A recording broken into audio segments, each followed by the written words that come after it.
and welcome to this Clinical Care Options Neurology podcast. I'm Nicola Hansen, Scientific Director, here with Dr. David Lieberman from Boston Children's Hospital and Dr. Eric Marsh from Children's Hospital of Philadelphia.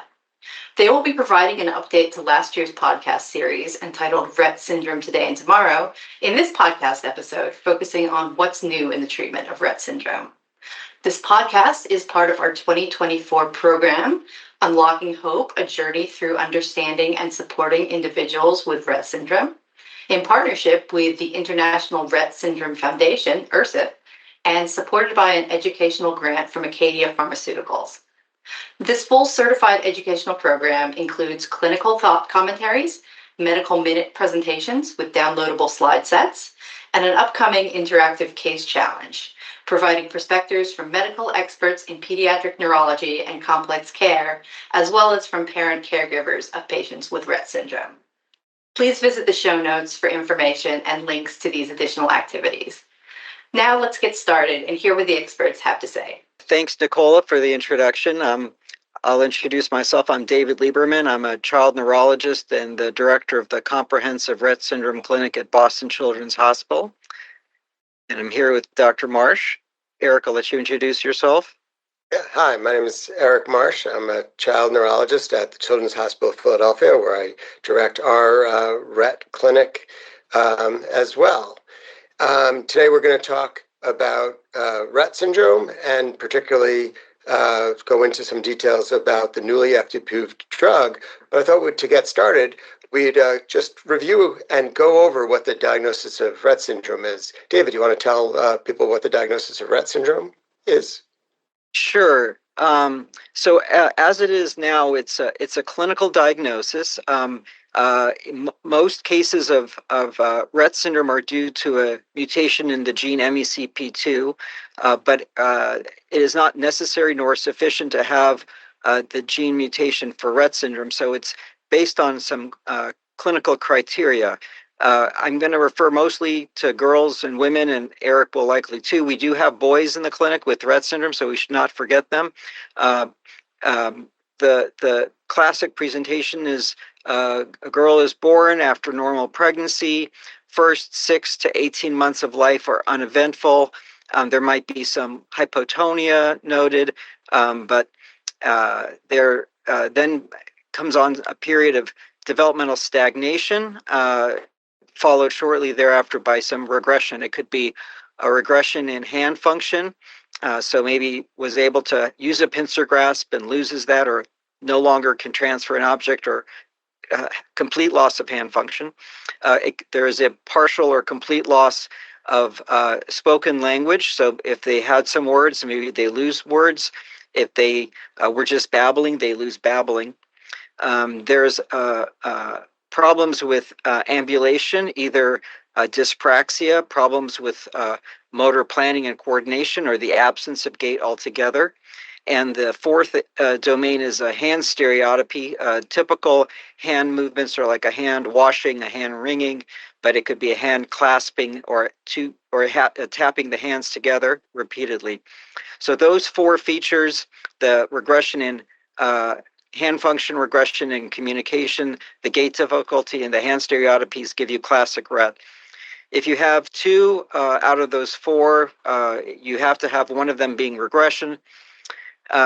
Then in order to get a diagnosis of what we would call atypical Rett syndrome, you need to have 5 out of 11 supportive criteria, some of which are things like breathing dysregulation, teeth grinding or bruxism while awake, growth retardation, sleep impairment, small hands and feet, and some others. And that's the atypical Rett presentation. There's another group that if you don't have regression, but you do have the MECP2 mutation, we refer to it as a MECP2 related disorder, and some of those patients can be much milder or just as severe as a classic Rett syndrome patient. The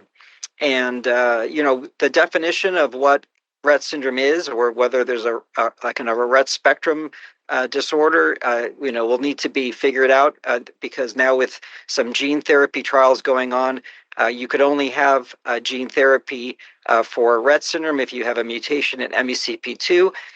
We have some patients with atypical Rett that don't have an MECP2 mutation. They may not have any mutation, or they might even have a mutation in a different gene, which is not yet recognized as a separate disorder. Some other disorders like CDKL5 deficiency disorder and FOXG1 syndrome came out of some research in Rett syndrome, but those are other disorders now. So I'll turn it back to you, Eric, and have you maybe discuss some of the guidelines that a number of us, including yourself, developed to help improve the care of our Rett patients.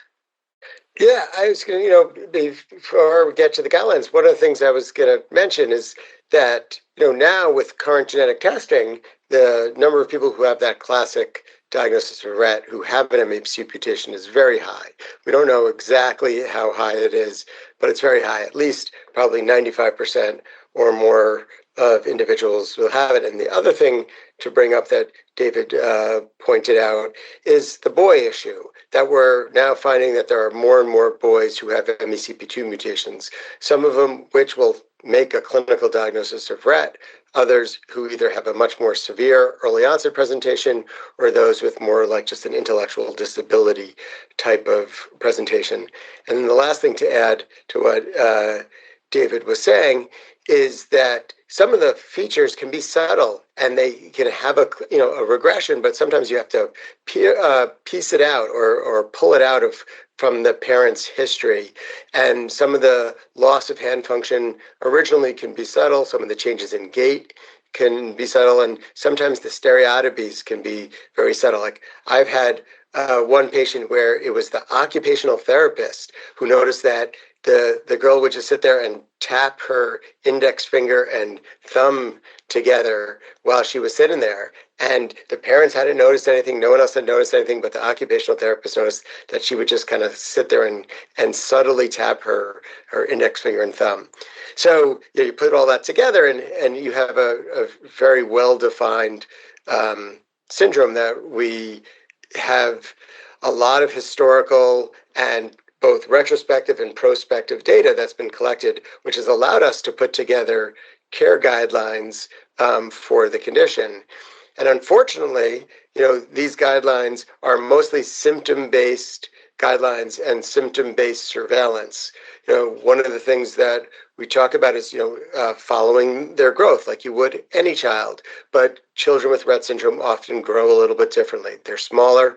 As David said, they have smaller hands and feet, but you do want to follow their growth, and particularly their head growth, because a large percentage of children with Rett syndrome have a deceleration of their head growth from birth through the first 3 to 5 years of life, and then their head continues to grow at a very slow rate. So you want to follow, surveil for growth. You want to surveil for potential prolonged QT. 10% or maybe more individuals with Rett syndrome can have a prolonged QT, which therefore, if you're going to treat them with any medications, you have to make sure because you don't want to start someone who has prolonged QT on a medication that's going to further prolong their QT interval and cause them to have an abnormal arrhythmia. We surveil for scoliosis, as a large percentage of the girls develop scoliosis. And then there's a lot of just symptom-specific treatments for reflux and constipation, so they need to be followed closely by the pediatrician if they're comfortable managing those symptoms, or refer to a pediatric gastroenterologist. Sleep issues are very common, and so either the pediatrician, the child neurologist, developmental pediatrician, whoever on a team wants to tackle this, help the family manage sleep-related issues. Epilepsy occurs in 80 to 90% of individuals with Rett syndrome, so having a child neurologist who manages the seizures, and so forth and so on. So in this guidelines that have been published and are also available on the International Rett Syndrome Foundation's website, which is rettsyndrome.org, and the paper that David noted about the diagnosis and these guidelines will be linked to in the notes that are associated with this podcast.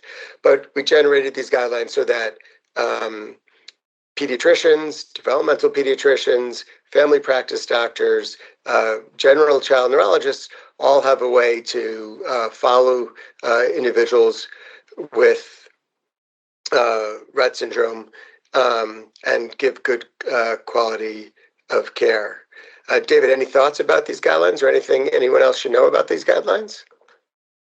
Yeah, there are some published guidelines that came out a few years back, but then the International Rett Syndrome Foundation just put out some revised guidelines that are now on their website. So I don't think those are published; but those are publicly available, and a lot of patients can bring them to their primary care doctor and other treating physicians for everyone to be on the same page. Eric, let me ask you a question. What kind of symptoms do your families with an individual with Rett syndrome find to be most bothersome? Do you kind of hear some kind of redundant concerns that we see in a lot of patients? Oh yeah, absolutely. There some of the things that we've already mentioned, but these become really bothersome. So constipation becomes a real bother. Reflux can be a bother. Sleep issues can be really disruptive to families because some of these girls have all-night parties where they will go to sleep but then wake up and stay up for a lot of the night and often need, sometimes they can stay there by themselves, but they often need to be supervised, and this really disrupts families. Epilepsy can be a significant problem and a concern for families, as well as some of the other behaviors, such as self-injurious behaviors, drooling, slow feeding. These are all can be symptoms that families find most bothersome. Interestingly, as part of the Rett and Rett-related disorders natural history study, which was funded by the NIH, we actually asked families what they thought their most significant concerns were. And that paper, which highlights these concerns and highlights kind of all the symptoms that families see bothersome, has recently been published. And you can see the reference down in the notes as well. Are there any specific symptoms, David, that you're patients tell you about besides what I've already talked about? No, quite similar. I think, independent of the severity of some of the symptoms, that there are a lot of common complaints among our patients. What's interesting is, there's a lot of our patients they're on a lot of medications for these. Each problem comes with its own set of medications used to treat that problem.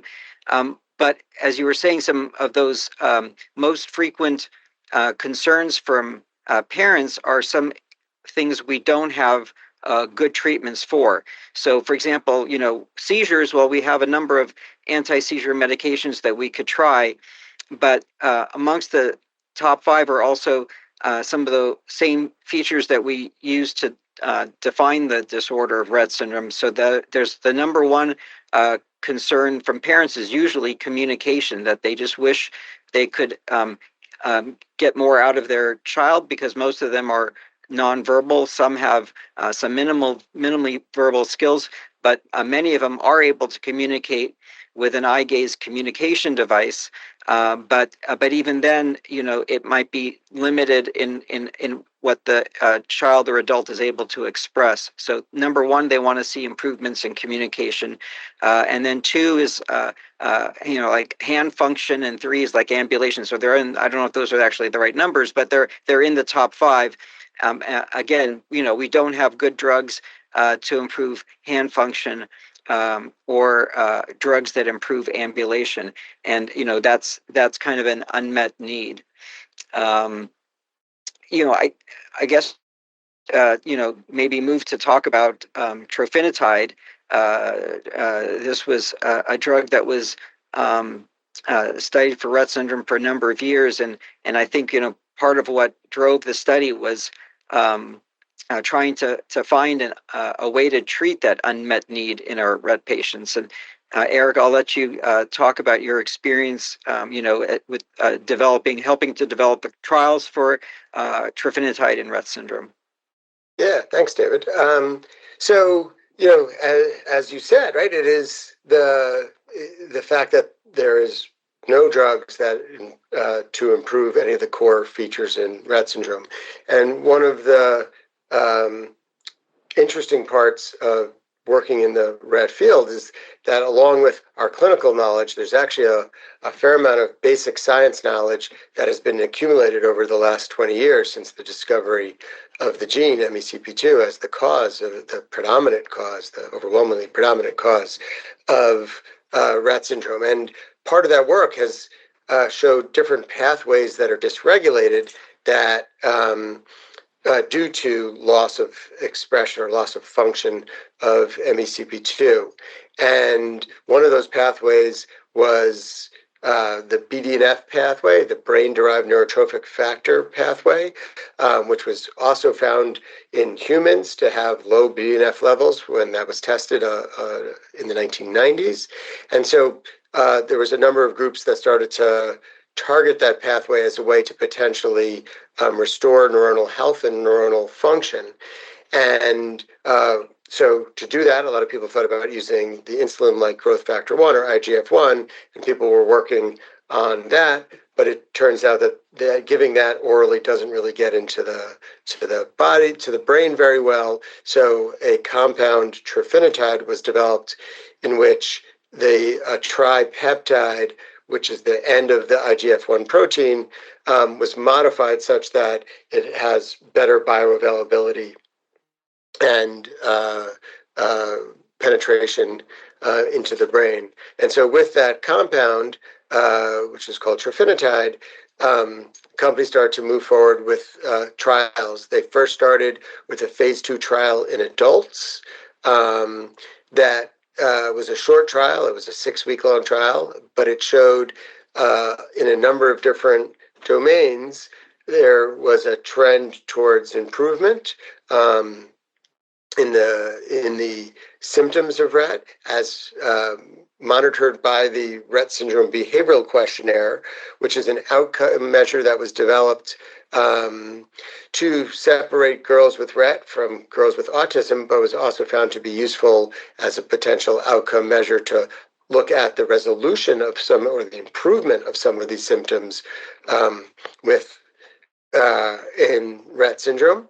And after that first phase 2 study in older women with Rett syndrome, they moved to a phase 2 study in children, age 5 to 21, with Rett syndrome, and they actually found a remarkably similar pattern of change of the RSBQ as well as the clinician global assessment of improvement. And from those two phase 2 data, which both showed this improvement in the same direction, ones that were, just met statistical significance, but they were short trials. So with that data in hand, they went ahead with a phase 3 trial. And this was a trial which was intended to submit a new drug application for approval of trofinetide. So this was a phase 2 trial of trofinetide versus placebo. So it was a placebo-controlled trial. It enrolled individuals from the ages of 5 to 18. You needed to be finished with your regressive phase of the disorder. It was weight-based dosing, but it was weight bands. It wasn't per kilo. It was in bands of weight. And there was a baseline period, randomization, followed by a 12-week treatment period in which the RSBQ score and the CGI were compared to the baseline people in placebo versus drug. And what the study found was that there was a statistically significant reduction in the RSBQ and the CGI between the placebo and drug, showing that there was some positive impact of trofinetide on symptoms. One of the other things that they found was that there was two main side effects. These were generally mild side effects, but they were the diarrhea that occurred in about 80% of the individuals who developed diarrhea, but 20% of the people on placebo did as well. And then also the emergence of some vomiting in patients. But the totality of the data and the long-term extension data, which showed continued improvement and the same improvement in those people who were on placebo who switched over in the open label extension to trofinetide, altogether allowed the FDA to approve this drug for the treatment of symptoms in girls with Rett syndrome from the age of 3 and above. And you are asking, like, why 3 if the study was done 5 to 12? Well, they did a smaller open label extension in 3 to 5-year-olds, which showed similar efficacy and similar PK responses, so that they lowered the age to 3. So girls 3 and up who have mutations in MECP2 can be tried on trofinetide. And so, the question is, what do you use it for? I don't know, David, do you want to ask what you use it for? And I can tell you what I use it for afterwards.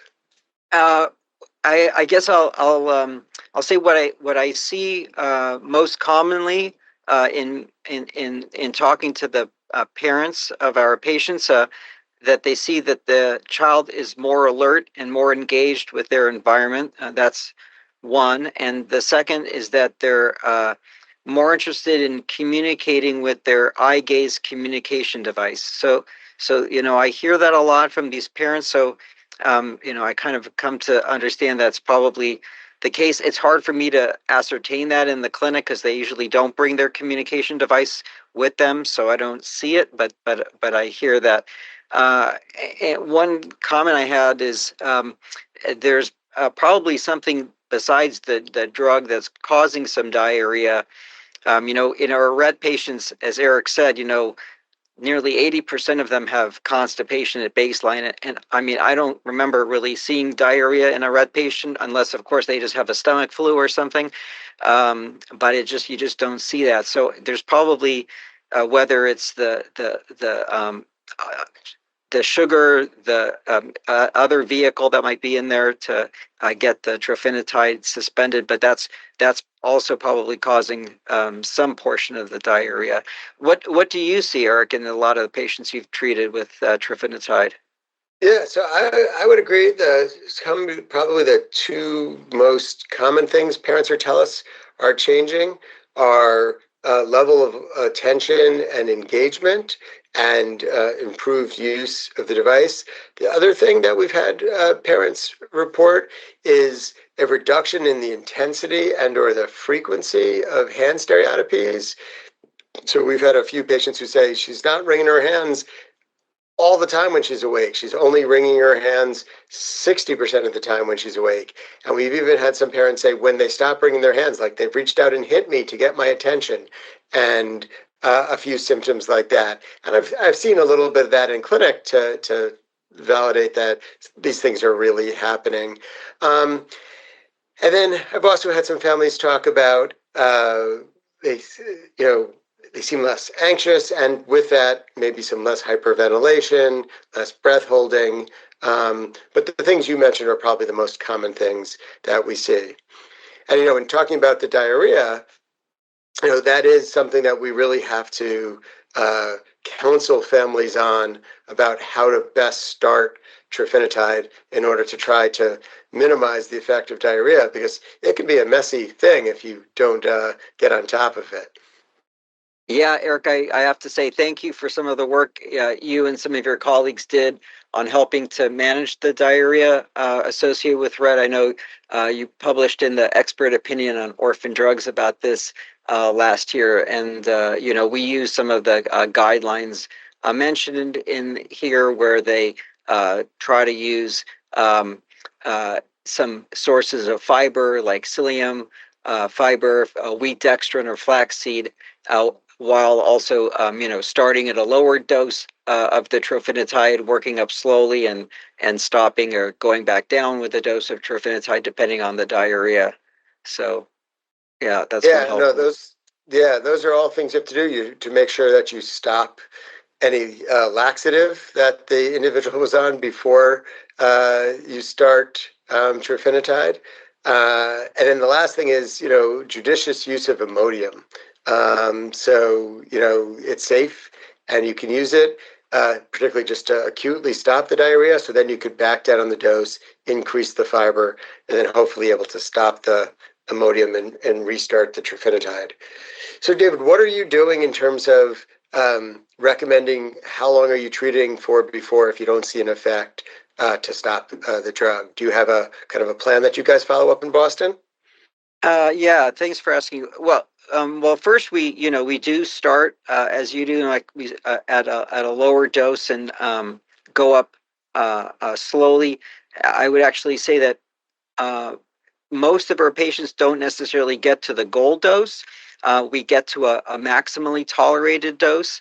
That maximally tolerated dose may be still around 80% of the goal dose. But we work our way up slowly, so that might take a couple of months. And then once they're on the goal dose or the maximally tolerated dose, I try to encourage the families to, if they can, try for 4 months because, that by that point you should see something. That's what we saw in the phase 3 trial, that it was a 12-week trial, and at that 12-week mark you could see a statistically significant difference. So hopefully out at 16 weeks we would see it. I know patients, families are hesitant to sometimes come off at that point because it is the only FDA-approved compound out there. They want to try a little bit longer to see if some other benefits come out. We do also try sometimes to split the dose, give it 3 times a day. I know some colleagues sometimes even do it 4 times a day to try to improve its tolerability and reduce some side effects like from vomiting. So, yeah. Yeah, we do the same thing. We start slowly and we build it up, and then we say 3 to 4 months. If you see, if you're seeing something, then keep on going. And a lot of parents do want to keep on going because it is the only FDA-approved drug that tries to treat some of the symptoms in Rett syndrome. Talking about that, there's been some other drugs that went to clinical trials. There's a blarcamesine. Do you know anything about that and where that is in terms of its trial and its moving towards the clinic? Yeah. Let me just, I guess, say a little word about what blarcamesine is. It's a sigma-1 receptor agonist. Sigma-1 receptors are considered some of these orphan receptors, but the sigma-1 receptors modulate activity of ion channels and signaling molecules like inositol triphosphates, protein kinases, and calcium channels. And when you activate a sigma-1 receptor, you can attenuate oxidative stress and maybe reduce some inflammation, effects of inflammation, or increase release of things like BDNF. So there were trials of blarcamesine in a phase 2 trial. We had a couple of patients in there. It was an adult trial. It was completed in 2021, and the patients were treated with the compound in a placebo-controlled manner for 7 weeks, and there was some benefit seen there. It was fairly well tolerated. There was a phase 3 study in adults called the Avatar trial, also for 7 weeks, and similar outcome measures to what was used in trofinetide. The clinical global impression of improvement, the RSBQ, were looked at there. And then there was a more recent phase 2-3 study in pediatric patients, I think 5 to 17 years of age. They were treated for 12 weeks. And looking at the endpoints, there was some improvement in the RSBQ, not so much with the CGI, but it didn't meet the statistical significance, mostly because there was a large placebo effect, I think, in the RSBQ. There's a question of whether there was a problem with the way they were randomized. Maybe that had something to do with it. But in any case, I think there might be an open label portion that's still ongoing, and then that'll be interesting to look at the data there. The other thing I just should mention, just for completeness, is there's a couple of gene therapy trials running presently. One from Taysha that was started in adults in Canada. They have now expanded to the pediatric age range. I think it's 5 to 8 years of age, and that's both in Canada and the United States. That's an intrathecal delivery of an AAV9 vector that has a mini MECP2 gene on a self-complementary strand.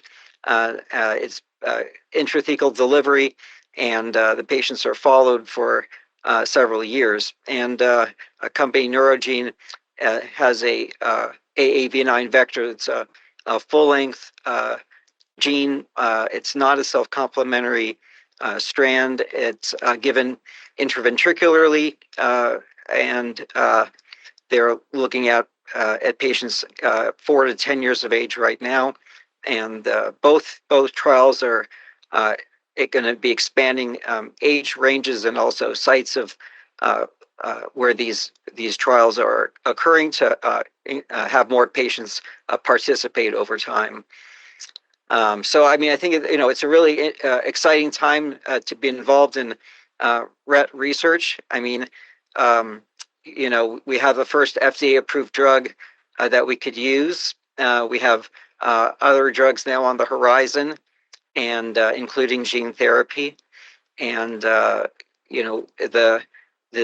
number of clinical sites of excellence for Rett syndrome that are designated as such by the IRSF group is expanding. They just announced some more sites, so I think it's great to have patients able to come to these sites from across the country. I'm sure, Eric, you have patients coming from across the country and across the world to come visit your clinic. Yeah, no, I mean, I agree with you completely. It's an exciting and interesting time to be working in this field. Rett is one of the neurodevelopmental disorders that is in the lead of developing therapeutics, genetic and genomic-based therapeutics for it. So it really is an exciting time, and that there's a great community of physicians and researchers who are working on this, trying to improve the lives of individuals who have Rett syndrome. So it's really an interesting time to be doing with it, to be working on this field. Well, Eric, I really enjoyed having this time to spend with you talking about Rett syndrome and treatments for Rett syndrome. And I hope the audience can get out and look at those articles you mentioned. Yeah, no, David, thanks for talking to me. It was fun talking to you as always. And I hope people appreciated the knowledge we provided. Thank you.